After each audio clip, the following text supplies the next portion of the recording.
Welcome back. APSET 2024 AP EAMCET exam అయితే దగ్గరకు వచ్చింది కదా. సో మీరు ఇంకా ప్రిపేర్ అయ్యి ఉండొచ్చు, అవ్వకపోయి ఉండొచ్చు. సో మీరైతే ఎవరైతే ప్రిపేర్ అవ్వకుండా డైరెక్ట్ ఎగ్జామ్ అటెంప్ట్ చేసే వాళ్ళు ఉన్నారో వాళ్ళైతే కొంచెం ట్రిక్స్ యూజ్ చేసుకొని ఎగ్జామ్లో ఆప్షన్స్ పెడితే కనుక కొంచెం క్వాలిఫై అయ్యే అవకాశాలు అయితే ఎక్కువ ఉంటాయి. సో వాళ్ళ కోసం అయితే వీడియో చేస్తున్నాను. సో ఎక్కువగా చదివేసి ఆల్రెడీ ప్రిపరేషన్ అయిపోయిన వాళ్ళైతే ఈ వీడియో చూడడం మానేస్తే బెటర్ అనుకుంటాను. ఎందుకంటే ఇది ఓన్లీ ఎవరు ఏం ప్రిపేర్ అవ్వకుండా డైరెక్ట్గా ఎగ్జామ్ అటెంప్ట్ చేసే వాళ్ళ కోసం అయితే ఈ వీడియో చేయడానికి ట్రై చేస్తున్నాను. సో ఇందులో కొన్ని ట్రిక్స్ అయితే చెప్తాను, వాటిని పాటిస్తే మీకైతే మంచి క్వాలిఫై అయ్యే ఛాన్సెస్ అయితే ఎక్కువ ఉంటాయి. ఎగ్జామ్లో మనకి 160 మార్క్స్ అయితే ఉంటాయి. 160 మార్క్స్లో 80 మార్క్స్ మ్యాథ్స్ ఉంటుంది, మ్యాథ్స్ ఏ, మ్యాథ్స్ బి ఉంటుంది. అలాగే ఇంకా 80 మార్క్స్ 40 మార్క్స్ ఫిజిక్స్, అలాగే 40 మార్క్స్ కెమిస్ట్రీ ఉంటుంది కదా.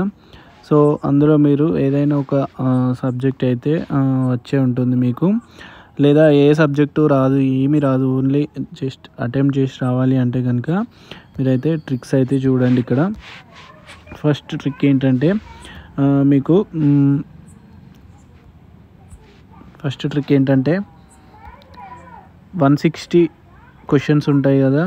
160 క్వశ్చన్స్లో మనకు ఆప్షన్స్ వచ్చేసి అప్రాక్సిమేట్లీ ఎగ్జాక్ట్గా కాకుండా అప్రాక్సిమేట్లీగా 40 ఏస్ ఉంటాయి, 40 బీస్ ఉంటాయి, 40 సీస్ ఉంటాయి, 40 డీస్ ఉంటాయి ఆప్షన్స్.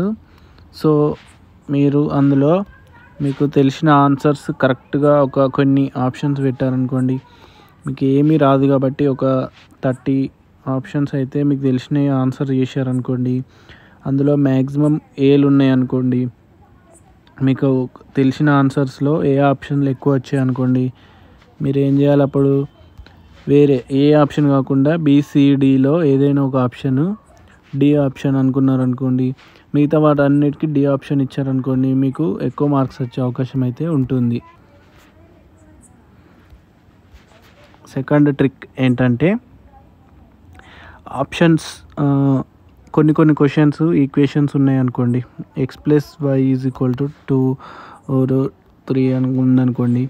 సో అక్కడ ఆప్షన్స్ ఏమి ఇస్తాడంటే x = 1, 1, x = 3, 1 ఇలా ఇస్తాడు. సో మీరు ఇలాంటి ఆప్షన్స్ అన్నీ మీరు క్వశ్చన్లో సబ్స్టిట్యూట్ చేశారనుకోండి, సపోజ్ ఈ ఆప్షన్ సబ్స్టిట్యూట్ చేశారనుకోండి, మీకు ఆన్సర్ అనేది డైరెక్ట్గా వస్తుంది.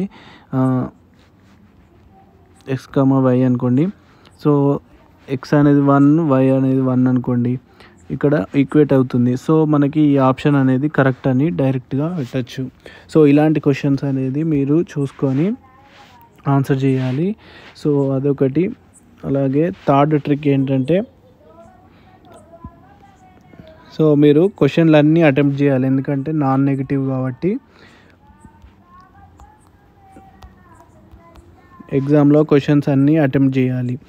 సో ఇలా మీరు ట్రిక్స్ అయితే పాటించి ఎగ్జామ్ రాస్తే కనుక స్కోర్ ఎక్కువ వచ్చే అవకాశం అయితే ఉంటుంది. సో ఛానల్కి కొత్త వచ్చినట్లయితే తప్పకుండా సబ్స్క్రైబ్ చేసుకోండి, వీడియోని లైక్ చేసి మీ ఫ్రెండ్స్